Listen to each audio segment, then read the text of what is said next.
RBI ने नया tranche भी आज रिलीज किया है, शुरू हो चुका है। इस पे लोग अब सब्सक्राइब करके खरीद सकते हैं सोना। तो चलिए इन सब पर बात करने के लिए मेरे साथ हैं tax expert Kapil Mittal. Kapil sir, स्वागत है आपका मनी 9 पर। बहुत सारे सवाल हमारे दर्शकों के मन में भी रहते हैं सोने को लेकर, तो हमें लगा आज आपसे इस पर बातचीत की जाए। वैसे अगर आप कपिल जी से खुद अपने सवाल पूछना चाहते हैं तो मैं आपको बता देती हूँ कैसे भेज सकते हैं आप अपने सवाल। आप हमें व्हाट्सएप कीजिए। हमारा व्हाट्सएप नंबर 9311121874 है। आप हमें ईमेल अगर करना चाहते हैं तो money9query@tv9.com है। साथ ही में अगर हमारे साथ आप लाइव इस कॉन्वर्सेशन में जुड़े हुए हैं तो राइट हैंड में आप देखेंगे टॉप चैट बॉक्स है, जिसमें आप अपने सवाल टाइप करके हमसे सीधा लाइव बातचीत कर सकते हैं। मैं आपका सवाल रखूंगी। कपिल मित्तल सीए हैं, टैक्स एक्सपर्ट हैं जो हमारे साथ बने हुए हैं, उनके सामने सवाल में आप जितनी ज्यादा हमें डिटेल्स दे सकें, हमारे एक्सपर्ट को उसे समझने में उतनी आसानी होगी और बेहतर तरीके से जवाब दे पाएंगे। Kapil sir, sovereign gold bond निवेश का, जितने भी पर्सनल फाइनेंस एक्सपर्ट से हम बात करते हैं वो कहते हैं ये निवेश का सबसे बेस्ट जरिया है, क्योंकि इसमें आपको सरकार की तरफ से 2.5% का ब्याज भी मिलता है। लेकिन टैक्सेशन के पॉइंट ऑफ व्यू से सॉवरेन गोल्ड बॉन्ड को आप कैसे देखते हैं? इस पर किस तरह से टैक्स के नियम लागू होते हैं? तो प्रियंका जी, देखिए, हमें समझना पड़ेगा कि गोल्ड सॉवरेन बॉन्ड बहुत ही अच्छा ऑप्शन है अगर आप गोल्ड में इन्वेस्ट करना चाहते हैं। साथ साथ आप चाहते हैं कि आपको उसकी सेल पर, जब आप वो रिडीम करें, उस पर टैक्स भी ना लगे। तो गोल्ड बॉन्ड जो आरबीआई निकालता है, ये बहुत ही अच्छा ऑप्शन है, जिसके अंदर मैं थोड़ा सा बारीकियों में जाता हूँ इसकी, कि होता क्या है इसमें। होता क्या है कि आप गोल्ड को परचेज करते हैं डिजिटल फॉर्म में, जहाँ पे आपको एक गोल्ड के स्क्रिप्ट वगैरह दे दिए जाते हैं और आप उनको परचेज कर लेते हैं। इनके अंदर जनरली लॉक इन पीरियड 8 साल का होता है, जहां पर 8 साल तक से पहले आप इनको रिडीम करना चाहें तो कर सकते हैं। लेकिन थोड़ी सी कंडीशन होती है कि अगर 8 साल बाद ही आप रिडीम करते हैं तो जो भी आपको gain, capital gain gold coin, gold के इन बॉन्ड्स पे होता है, उस पर टैक्स फ्री होता है। प्लस यहाँ पे जैसे ऑलरेडी आपने बताया कि 2.5% का इंटरेस्ट भी मिलता है। ध्यान रखने वाली बात है कि अगर आप 2.5% इंटरेस्ट ले रहे हैं तो वो इंटरेस्ट आपका टैक्सेबल होगा। सो ये बॉन्ड्स बहुत ही अच्छे हैं, जहाँ पे अगर आप 8 साल तक अपना पैसा वहां पर रखते हैं, उसको नहीं रिडीम करते, या जो भी रिडम्पशन पीरियड उन बॉन्ड्स का दिया गया है उस पीरियड में अगर आप उनको रिडीम करते हैं, तो उस पे होने वाला कैपिटल गेन एग्जेम्प्ट है, उस पर कोई टैक्स नहीं देना है। बस आपको ध्यान रखना है कि उस पे जो आपको 2.5% का इंटरेस्ट मिल रहा है, वो आपको अपनी इनकम में इंक्लूड करना है और उसको अदर सोर्सेज में आपके टैक्स होगा वो। प्लस इसमें एक और ध्यान देने वाली बात है कि फॉर एग्जांपल हमारा जो बॉन्ड है उसकी रिडम्पशन पीरियड 8 साल या 5 साल है, और हम उससे पहले उसको रिडीम करना चाहते हैं, तो वहां आप उसको रिडीम कर सकते हैं। बट ये आपको ध्यान रखना पड़ेगा कि अगर आप उसको उसके रिडम्पशन पीरियड से पहले रिडीम कर रहे हैं, तो आपको जो कैपिटल गेन एग्जेम्प्ट होने वाला था वो एग्जेम्पशन आपकी हट जाएगी और आपको टैक्स पे करना पड़ेगा। ठीक है, तो जब 8 हम साल बात तक कर होल्ड करेंगे, पूरी मेच्योरिटी होगी, तो उसके बाद जब आप इससे निकलेंगे तो जो भी गेन्स होगा उस पर कोई टैक्स नहीं है, राइट? बिल्कुल बिल्कुल। ओके, सो तब जीरो टैक्स है। लेकिन 8 साल के पहले, क्योंकि विंडो मिलता है कि आप 5 साल के बाद इसे आप वापस आरबीआई को बेच सकते हैं, अपने अपने पैसे निकाल सकते हैं, वो विंडो आरबीआई देता है। अगर उसमें रिडीम किए जाएं ये यूनिट, तब टैक्स लगेगा क्या? और लॉन्ग टर्म और शॉर्ट टर्म किस तरह का टैक्स लगेगा? तो प्रिंस, देखिए, सबसे पहले हम समझते हैं कि टैक्सेशन गोल्ड में चलता कैसे है। तो हमें ध्यान रखना है कि जब भी हम गोल्ड परचेज करते हैं और उसकी परचेज की अवधि हमारी 3 साल या उससे कम है, तो हमें शॉर्ट टर्म कैपिटल गेन पे करना पड़ेगा, जो कि आपकी इनकम टैक्स स्लैब, जिस भी स्लैब में आप आते हो, आपकी बहुत सारी इनकम हो सकती है, सैलरी इनकम हो सकती है, रेंटल इनकम हो सकती है, अदर सोर्सेज हो सकती है, साथ साथ आपकी ये कैपिटल गेन की इनकम हो सकती है जो कि आपने अपने गोल्ड को बेच कर कमाई है। राइट। तो ये सबको आप टोटल किया जाएगा और फिर देखा जाएगा कि आप कौन से टैक्स ब्रैकेट में है। 5%, 10%, 15%, 20%, और अकॉर्डिंगली आपको उस पर टैक्स पे करना पड़ेगा। ये तो बात हुई हमारी शॉर्ट टर्म कैपिटल गेन की। जब हम बात करते हैं कि आपका अवधि पीरियड 3 साल से ज्यादा है, आपने उस गोल्ड को प्रिजर्व किया अपने पास, 3 साल से ज्यादा रखा, तो आपको लॉन्ग टर्म कैपिटल गेन पे करना पड़ता है। लॉन्ग टर्म कैपिटल गेन में एक और आपको बेनिफिट मिलता है कि जो आपकी परचेज कॉस्ट होती है उसको आप इंडेक्सेशन का बेनिफिट भी ले सकते हैं। तो आपने जितनी अमाउंट का बेचा प्लस आपकी परचेज वैल्यू को इंडेक्स किया जाएगा, और जो आपका कैपिटल गेन आएगा लॉन्ग टर्म कैपिटल गेन आपका 20% के रेट से टैक्स होगा, प्लस 4% जो हम देखते हैं एजुकेशन सेस वगैरह लगता है वो आपका लगेगा। तो इफेक्टिवली ये 20.6% आपको इस पे टैक्स पे करना पड़ेगा ठीक है, अगर ये लॉन्ग टर्म है तो। ओके, लेकिन ध्यान रखने वाली बात है कि 3 साल जो है वो मिनिमम होल्डिंग जी पीरियड होना चाहिए। 3 साल के पहले अगर आप बेच देंगे ना, तो आपकी जो भी इनकम होती है उसमें वो जुड़ जाएगी, वो आय जो भी आपको होती है कमाई इससे, और आपको अपने इनकम स्लैब के हिसाब से टैक्स देना होगा। वही अगर आप इसे 5 साल तक होल्ड कर लेते हैं, यानी 3 साल से ज्यादा की अवधि के लिए होल्ड करेंगे, तो आपको इंडेक्सेशन का फायदा है। 20% के हिसाब से आपको long term capital gain tax लगेगा। लेकिन हाँ, सबसे ज्यादा फायदा तो कपल से तभी है ना जब 8 साल तक आप इसको होल्ड करेंगे। बिल्कुल, अगर आप बॉन्ड्स को 8 साल तक होल्ड कर रहे हैं तो आपका टैक्स एग्जेम्प्ट है, लॉन्ग टर्म पे 20% भी आपको नहीं देना है। अच्छा कपिल सर, आपने कहा कि जो ब्याज इसमें हमें मिलता रहेगा 2.5% का, ये हमें जो है बाय एनुअली साल में 2 टुकड़ों में मिलता है। तो इसको हम इनकम फ्रॉम अदर सोर्सेज में हर साल जब अपना रिटर्न भरेंगे तभी हमें दिखाना है, या हम जब 8 साल बाद अगर कोई तैयारी कर रहा है इसे रिडीम करने की तब दिखाना होगा? इस पर हमें क्या हर साल टैक्स अदा करते रहना होगा? देखिए, इसमें ऑप्शन आपके ऊपर है। वैसे हम सजेस्ट करते हैं कि आप हर साल अपना जो भी ब्याज आपको मिल रहा है, जैसे ही आपको उस ब्याज की जानकारी मिलती है उसको अपनी इनकम टैक्स रिटर्न में शो करें, और ईयर ऑन ईयर आप उसका टैक्स पे करते रहे। उससे आपका टैक्स भी कम लगता है और आपको आसानी भी रहती है। एक और ज़रूरी बात जो बहुत सारे लोग कंफ्यूज रहते हैं कि क्या सोवरेन गोल्ड बॉन्ड में निवेश करने के लिए डीमैट अकाउंट की ज़रूरत होती है क्या? अगर नॉन डीमैट अकाउंट वाले लोग क्या सोवरेन गोल्ड बॉन्ड में निवेश कर सकते हैं या नहीं? देखिए, ये मेरे को चेक करना पड़ेगा, बट हाँ, आई गेस जो बॉन्ड्स होते हैं वो आप परचेज करते हैं, आई गेस बैंक के थ्रू भी करते हैं। I am not sure on बिल्कुल, दिस, आई हैव आपको टू सही चेक। पता है सर, मैं क्लियर कर देती हूँ क्योंकि मैंने ये जी क्वेश्चन को कई बार हैंडल किया है। तो आप बिल्कुल, अगर आपके पास डीमैट अकाउंट नहीं है तब भी आप सोवरेन गोल्ड बॉन्ड में निवेश कर सकते हैं, कर और सकते हैं। डीमैट जी के थ्रू भी कर सकते हैं। नॉन डीमैट अकाउंट होल्डर्स जो हैं वो भी इसमें कर सकते हैं निवेश। चलिए अब हम बढ़ते हैं, जब बात सोने की आती है तो सबसे पहले ध्यान आता है ज्वेलरी का, और हम भारतीयों को ज्वेलरी पसंद भी बहुत है, गोल्ड कॉइन बहुत पसंद है, और अगर त्योहार का मौसम है तो गोल्ड ज्वेलरी और गोल्ड कॉइन ये काफी खरीदे जाते हैं। इन पर कैसे टैक्स लगता है कपिल साहब? देखिए, हमें समझना पड़ेगा। एक तो हमने अभी बात करी इनकम टैक्स की, कि जब भी आप कोई गोल्ड किसी भी फॉर्म में, चाहे वो ज्वेलरी हो, कॉइन्स हो, या कोई और फॉर्म हो, जब हम उसे खरीदते हैं उसके बाद जब बेचते हैं तो हमें इनकम टैक्स पे करना पड़ता है। इसी तरह से जब भी हम किसी गोल्ड को खरीदने जाते हैं किसी फॉर्म में, तो हमें जीएसटी पे करना पड़ता है। जो आप देखते हैं पहले वैट हुआ करता था, अब हमें जीएसटी लगता है। जीएसटी का जो रेट है वो 3% का रेट है। जब भी आप कोई ज्वेलरी या गोल्ड मार्केट में खरीदने जाएंगे तो वहां आपको टैक्स रेट जीएसटी का 3% पे करना पड़ेगा। ओके, और इस पर टैक्स कैसे लगता है? ये जो गोल्ड ज्वेलरी और गोल्ड कॉइन खरीदते हैं तो इस पर भी क्या वही जिस तरह से सोवरेन गोल्ड बॉन्ड में आपने बताया हमें 3 साल जो है वो मिनिमम होल्डिंग पीरियड होनी चाहिए?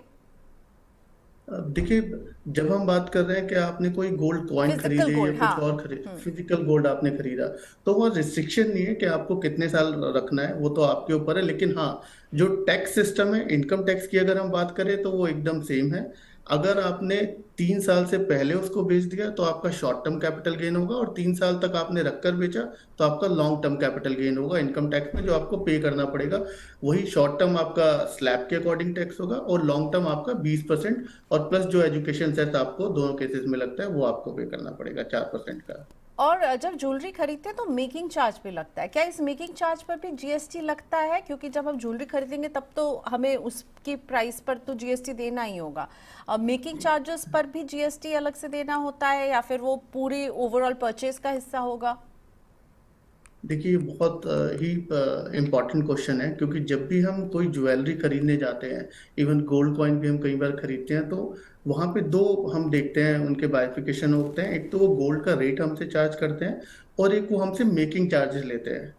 तो ये दोनों को जब आप टोटल कर लेते हैं तो गवर्नमेंट का जीएसटी के अंदर एक सेक्शन है जो कहता है, क्योंकि जो ज्वेलर है वो आपको गोल्ड बेच रहा है, और गोल्ड बेचने के साथ साथ वो एक सर्विस दे रहा है जो कि मेकिंग चार्जेस की दे रहा है, तो इसको एक कंपोजिट सप्लाई मान लिया जाता है। और ये माना जाता है कि वो मेकिंग चार्जेस नहीं दे रहा है, वो आपको गोल्ड ही दे रहा है। तो आपको गोल्ड प्लस मेकिंग चार्ज दोनों पे जो टैक्स रेट लगता है वो 3% का लगता है। तो आपको ध्यान रखना है कि ऐसा ना हो कि जो ज्वेलर है वो आपसे गलत टैक्स रेट ले ले या ज्यादा रेट ले ले, क्योंकि जो मेकिंग चार्जेस है उस पे जनरली जो रेट है वो 5% का रहता है। ओके। लेकिन जब आप गोल्ड खरीदते हैं और उसी में कोई मेकिंग चार्जेस लगे होते हैं तो आपको 3% जीएसटी ही देना है टोटल वैल्यू पे। ओके, बहुत ही इंपॉर्टेंट क्लैरिफिकेशन आपकी तरफ से मिलता हुआ, क्योंकि अभी तो ज्वेलरी खरीदने का सीजन भी आ रहा है, त्योहार, शादियां, बिल्कुल। सब कुछ आएगा। जी। लेकिन एक बात ये भी हमको बताइए कि घर में कोई व्यक्ति सोना कितना रख सकता है, इसकी क्या लिमिट है? देखिए प्रियंका जी, हुआ क्या है, अगर हम ऐसे देखें तो इनकम टैक्स डिपार्टमेंट या किसी भी अथॉरिटी या किसी भी लॉ में कोई रिस्ट्रिक्शन नहीं है कि आप कितना सोना रख सकते हैं। बशर्ते आपको दो तीन चीजों का ध्यान रखना है। एक तो आज जितना भी सोना आपके पास घर में है उसके आपके पास बिल होने चाहिए परचेज के, कि हाँ भाई ये सोना मैंने इस डेट पे खरीदा था। प्लस आपको सब्सटेंशिएट करना पड़ेगा कि सोर्स ऑफ इनकम आपका क्या था जिससे आपने गोल्ड खरीदा। ठीक है, तो ये तो बात हुई आपकी अकाउंटेड गोल्ड की, जिसके आपके पास बिल हैं या सारे डॉक्यूमेंटेशन है जो प्रूफ करता है कि आपने सो एंड सो डेट पे खरीदा था और वगैरह आपके पास है। फिर हम बात करते हैं ऐसा गोल्ड जिसका आपके पास कोई बिल नहीं है या कोई डॉक्यूमेंट नहीं है कि गोल्ड आपका कैसे परचेज हुआ। वहां एक सर्कुलर है जो कि बहुत पुराना सर्कुलर है जिसको बार बार अपडेट किया जाएगा, लेकिन लिमिट अभी वही है। इन केस ऑफ मैंस, आदमी के केस में ये जो लिमिट है वो 100 ग्राम की है सिर्फ, और महिलाओं के केस में अगर वो शादीशुदा है तो वो 500 ग्राम तक रख सकते हैं, और अगर वो शादीशुदा नहीं है तो 250 ग्राम तक अलाउड है। बट ये जो लिमिट है ये सिर्फ और सिर्फ उस गोल्ड के लिए है जिसका आपके पास बिल नहीं है या फिर आप उसको नहीं प्रूफ कर पा रहे कि वो कहाँ से आया है आपके पास। Okay, all right. अब ये बताइए कि सोना इसलिए हम लोगों को पसंद आता है क्योंकि इसे मुश्किल वक्त में का साथी माना जाता है। कई लोग इमरजेंसी पड़ने पर घर में रख के गोल्ड को बेचते हैं, लोन भी लेते हैं। जी। लेकिन जब कोई गोल्ड बेचता है तो उस पर टैक्स कैसे कैलकुलेट होता है, किस तरह से देना होगा इस पर टैक्स? देखिए पिंकी जी, क्या है कि जब भी आप गोल्ड बेचेंगे तो फॉर एग्जांपल आपने 1,000 रुपए का कोई गोल्ड बेचा जिसको आपने कुछ साल पहले या 5 साल पहले 700 या 800 रुपए का खरीदा था। तो जब हम 1,000 रुपए की सेल वैल्यू में से 700-800 रुपए का इंडेक्सेशन करेंगे तो हम अज्यूम करते हैं कि वो इंडेक्सेशन के बाद वैल्यू आपकी 800 रुपए आ जाती है। तो 1,000 - 800 में जो डिफरेंस होगा 200, उस पे आपको टैक्स पे करना पड़ेगा, और वो भी अंडर इनकम टैक्स। जब आप उसे सेल करेंगे तो उसके ऊपर आपको कोई जीएसटी नहीं पे करना है, लेकिन परचेज पर पे करना है। तो सेल के ऊपर आपको जीएसटी नहीं पे करना है, सेल के ऊपर सिर्फ और सिर्फ आपको इनकम टैक्स पे करना है, जो हम ऑलरेडी डिस्कस कर चुके हैं कि शॉर्ट टर्म में स्लैब में और लॉन्ग टर्म में 20%। और साथ ही में कपल से कई लोग पुरानी ज्वेलरी को रिप्लेस करके कुछ पैसे और डालकर नई ज्वेलरी खरीदते हैं।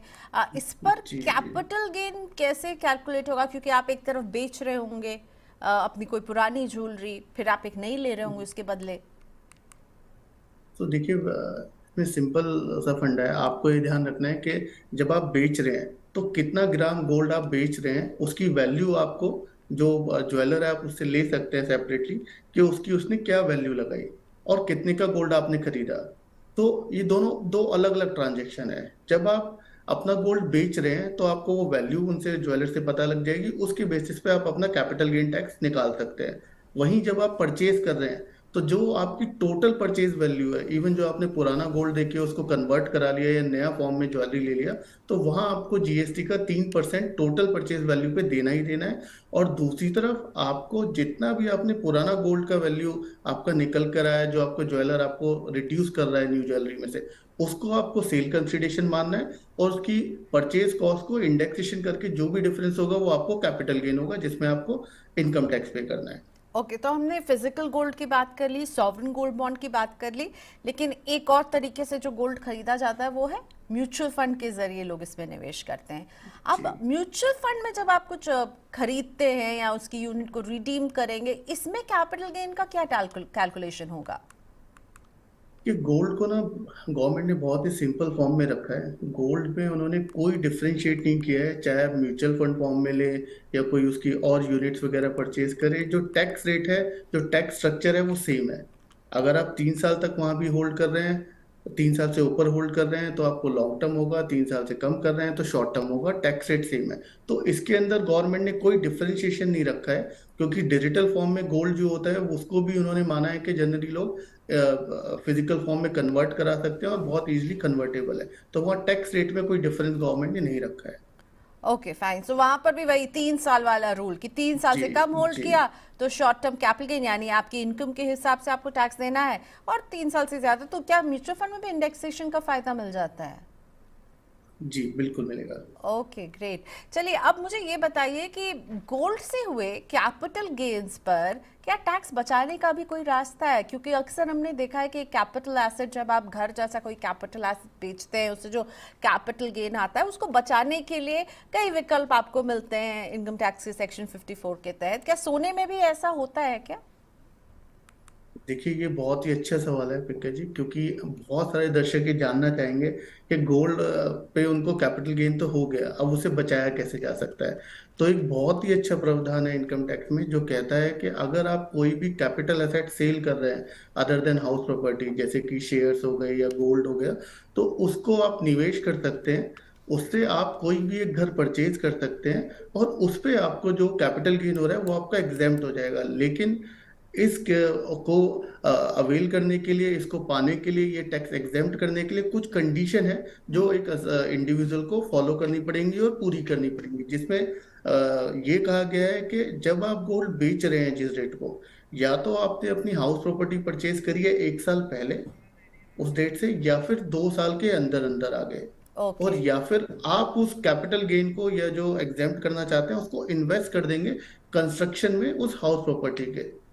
अब हमने बहुत बार देखा है कि काफी सारे लोगों ने गोल्ड बेच दिया, उनको हैवी कैपिटल गेन भी हो गया, लेकिन वो समय रहते इसको इन्वेस्ट नहीं कर पाए या कोई नया घर नहीं खरीद पाए, क्योंकि घर लेना आपको पता ही है बहुत ही इजी एक डिसीजन नहीं है, टाइम लगता इजी है। डिसीजन नहीं है, उसमें टाइम लगता है। तो वहाँ गवर्नमेंट ने एक बहुत ही अच्छा ऑप्शन दिया है कि फॉर एग्जाम्पल आपने किसी भी वित्तीय वर्ष में अपना गोल्ड बेचा, तो उस वित्तीय वर्ष की जो रिटर्न फाइलिंग की ड्यू डेट है, उस ड्यू डेट तक या तो आप पैसा इन्वेस्ट कर दें, अगर आप इन्वेस्ट नहीं कर पा रहे हैं किसी रीजन से, समय लग रहा है, तो आप एक कैपिटल गेन अकाउंट स्कीम होती है वहां आप अपना पैसा डालकर छोड़ दें, और उस पैसे को आप अगले 3 साल तक यूज कर सकते हैं अपना घर बनवाने में, या अगले 2 साल तक घर परचेज करने में। उसको ओके, भी मान लिया जाएगा गवर्नमेंट के द्वारा कि आपने वो पैसा इन्वेस्ट कर दिया है। ये ठीक है। तो थोड़ी बेसिक, इसमें एक दो कंडीशन और इम्पोर्टेंट है कि जब आप अपना कैपिटल गेन एग्जेम्प्ट कर रहे हैं गोल्ड का, तो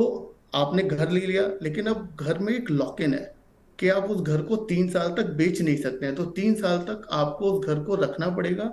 अदरवाइज जितना भी कैपिटल गेन आपका एग्जेम्प्ट हुआ है वो सारा टैक्स लग जाएगा दोबारा। ओके फाइन, तो ये टाइम पीरियड्स का ध्यान रखना होगा आपको कि आप बहुत कब इंपॉर्टेंट निवेश है। कर रहे हैं, घर कितने समय में खरीद रहे हैं। और अगर घर जी खरीद रहे हैं उस पैसे से तो 3 साल तक आप उस घर को बेच नहीं पाएंगे। घर अगर आप वो बेच देंगे तो बिल्कुल। टैक्स का फायदा रिवर्स हो जाएगा।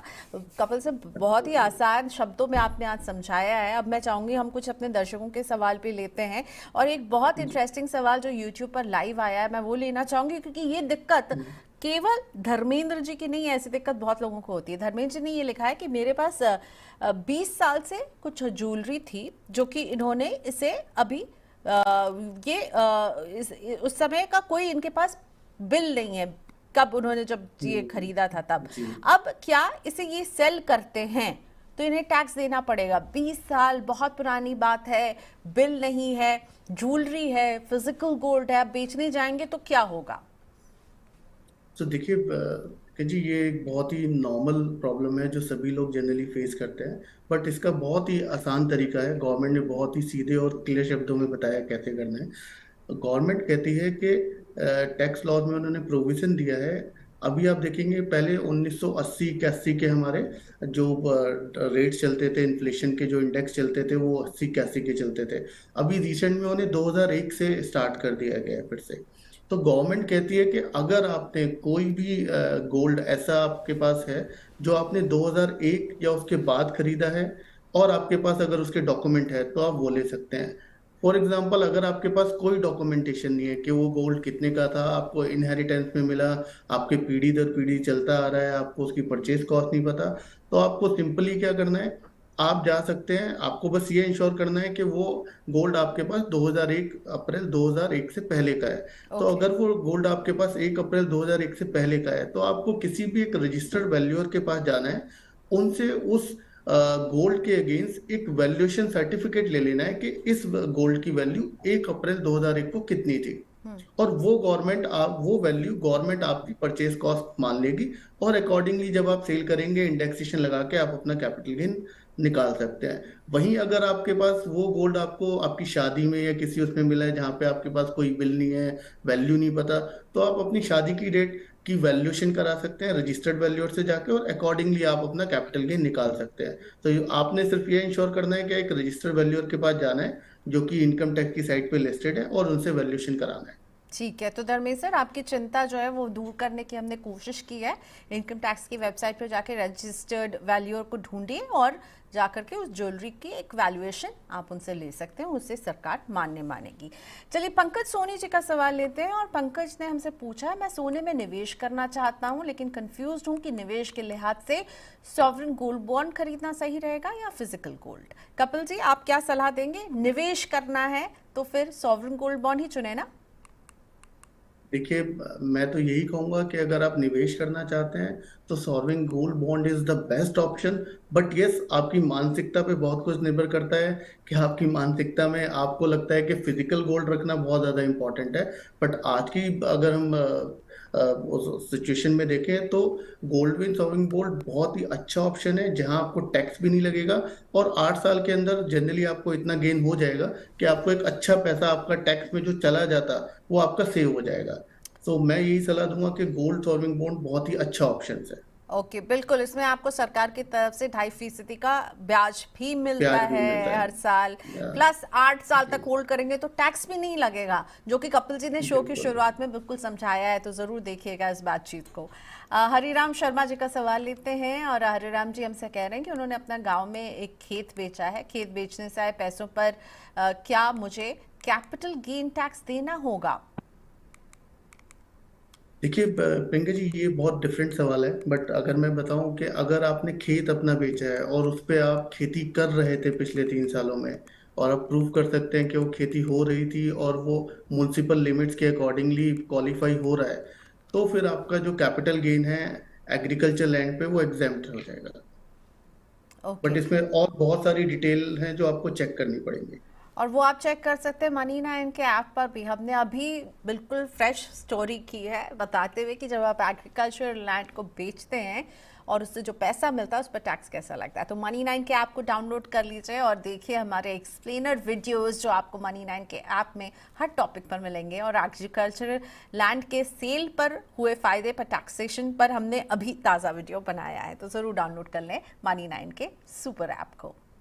साकेत सिंह का सवाल अब हम लेते हैं। साकेत गुरुग्राम से हैं और पूछ रहे हैं कि गूगल पे, फोन पे और पेटीएम जैसे प्लेटफॉर्म पर 100 रुपये में डिजिटल गोल्ड मिल रहा है। डिजिटल गोल्ड पर किस तरह से कैपिटल गेन टैक्स लगता है और इसमें निवेश करने की आप सलाह देंगे?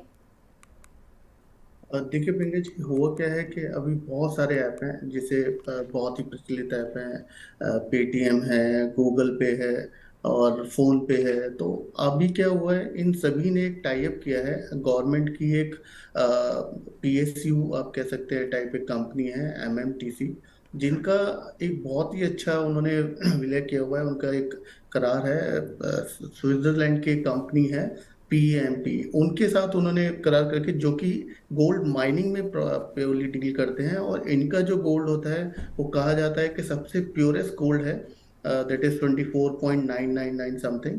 सो वहां पे ये इन्वेस्टमेंट का ऑप्शन दे रहे हैं और एनी फ्रैक्शन दे रहे हैं। ये ऐसा नहीं कह रहे हैं कि आपको इतना मिनिमम परचेज करना है, आप 1 रुपए का भी चाहें तो परचेज कर सकते हैं। ओके। इसकी वैधता और बाकी चीजों पे थोड़े से सवाल रहते हैं कई बार, इन पे कोई बहुत ज्यादा लॉज एंड रेगुलेशन नहीं फॉलो होता बिल्कुल है, कोई बट रेगुलेटर आइडली नहीं है, तो मुझे उसको लेकर रेगुलेटर के नहीं है। मेरे मन में भी सवाल कई बार उठता है, और कोई सवाल पूछता है तो मैं भी कहती हूँ कि रेगुलेटर नहीं है, इसका आप ध्यान रखिएगा। हाँ, तो वहाँ कोई रेगुलेशन नहीं है। अदरवाइज जब हम टैक्सेशन की और बाकी चीजों की बात करते हैं तो यहाँ भी सेम फंडा है। अगर 3 साल से पहले आपने बेचा तो शॉर्ट टर्म, 3 साल के बाद आपने बेचा तो लॉन्ग टर्म। यस, ये ऑप्शन देते हैं कि आप उसको फिजिकल फॉर्म में गोल्ड को मंगा सकते हैं, जब आपका एक अच्छा अमाउंट वहाँ इकट्ठा हो जाता है। बट ये इसके रेगुलेशन की वजह से थोड़ा सा अभी ये बहुत ज्यादा मार्केट में प्रचलित नहीं हुआ है। बिल्कुल, अभी सरकार की तरफ से इस पर कोई ऐसी बॉडी नहीं है जो इसको देख रही हो। जी। लेकिन हाँ, लोग खरीद रहे हैं और इस पर भी रूल वही। कपिल जी, ये बहुत इंटरेस्टिंग लगा कि चाहे आप फिजिकल फॉर्म में गोल्ड खरीदें, डिजिटल फॉर्म में गोल्ड खरीदें, म्यूचुअल फंड क्यों ना खरीद रहे हो, सब में एक रूल रखा है। मुझे लगता है इससे क्लैरिटी रहती है ना कि 3 साल से कम होल्ड किया तो शॉर्ट टर्म कैपिटल गेन के टैक्स लगेगा, और 3 साल से ज्यादा किया तो लॉन्ग टर्म कैपिटल गेन लगेगा। ये क्लैरिटी लाता है इस एसेट को लेकर के। आपने बिल्कुल सही कहा। एक तो क्लैरिटी हमें एकदम क्लियर होती है कि कहीं भी हम इन्वेस्ट करें, गोल्ड के किसी फॉर्म में इन्वेस्ट करें, हमें टैक्स रेट कैसे देना है, हमें कैसे ध्यान रखना है, बाकी सारी बातों का सब एकदम समान रखा गया है, एक्सेप्ट सॉवरिन बॉन्ड्स, जहां पे गवर्नमेंट खुद क्योंकि आपको इशू कर रही है तो वहां एक वो एडिशनल बेनिफिट आपको दे रही है, जहां पर आपका टैक्स एग्जेम्प्ट होता है 8 साल के बाद, प्लस आपको 2.5% का ब्याज भी मिलता है। ठीक है। अदर देन दैट सब जगह सेम है। बिल्कुल, 8 साल के बाद सॉवरेन गोल्ड बॉन्ड्स के गेन्स जो है उस पर कोई टैक्स नहीं लगता, लेकिन उसके जी। पहले आप जब भी रिडीम करेंगे तो अगेन वही 3 साल और 3 साल से बिल्कुल ज्यादा का रूल बिल्कुल। लागू हो जाता है। आज के सेशन को मैं क्लोज करूं उससे पहले कपिल सर, आपका क्या व्यू रहता है अगर किसी को सोने में निवेश करना है, तो आप क्या कहते हैं, किस फॉर्म में निवेश करें, क्योंकि अब ऑप्शन इतने सारे हैं सोने में निवेश करने के। देखिए, यहाँ मैं जो देखता हूँ, जब हम बहुत सारे लोगों से बात करते हैं, उनको ऑप्शन देते हैं, तो बहुत ज़्यादा डिपेंड करता है आपकी मानसिकता के ऊपर। बहुत सारे लोग पीढ़ी दर पीढ़ी उनका मानसिकता इस तरह से बनी हुई है कि गोल्ड जब भी आप लेंगे तो आप फिजिकल फॉर्म में लेंगे, जिसको कहीं ना कहीं ब्रेक होना शुरू हो गया है। बट मैं ये मानता हूँ कि गोल्ड आज की डेट में आप डिजिटल फॉर्म में आपको लेना चाहिए। आपकी बहुत सारी समस्याओं का समाधान हो जाता है। आपको रखने की समस्या, उसकी सिक्योरिटी फैक्टर और बहुत सारे उससे एसोसिएटेड जो रिस्क होते हैं वो आपके खत्म हो जाते हैं। तो आप डिजिटल फॉर्म में गोल्ड को रख सकते हैं अगर आपका पर्पस सिर्फ और सिर्फ इन्वेस्टमेंट है। और अगर आप गोल्ड को यूज करना चाहते हैं तो ऑब्वियसली आप फिजिकल फॉर्म में लेंगे, like jewellery and all. But हाँ, अगर आप इन्वेस्टर हैं तो digital form is one of the best option जहां पर आप जा सकते हैं। ओके। कुछ सवाल हमारे पास अभी लाइव आने अभी फिर से शुरू हुए हैं, तो मैं एक दो सवाल लेना चाहूंगी आपसे। गुरमीत जी का सवाल जो है, मुझे लगता है ये समस्या हो सकती कई लोगों को। मैम, मेरे पास बिना हॉलमार्किंग और बिल के ज्वेलरी है, क्या मैं उसका अब हॉलमार्क करवा सकता हूँ? देखिए, ये सवाल का मैं जवाब नहीं दे पाऊंगा, बिल्कुल बट सर, हाँ, will not be I the guess right option person होना टू चाहिए। Answer this. गुरमीत जी, हम इसे किसी और शो में शामिल करेंगे आपके सवाल को, इसका जवाब तो हम आपको नहीं दे पा रहे हैं। लेकिन चलिए आज के सेशन को यहीं क्लोज करते हैं। कुछ लोग लगता है लेट जुड़े हैं, पर थैंक यू सो मच। आप अपने सवाल जरूर भेज दीजिएगा।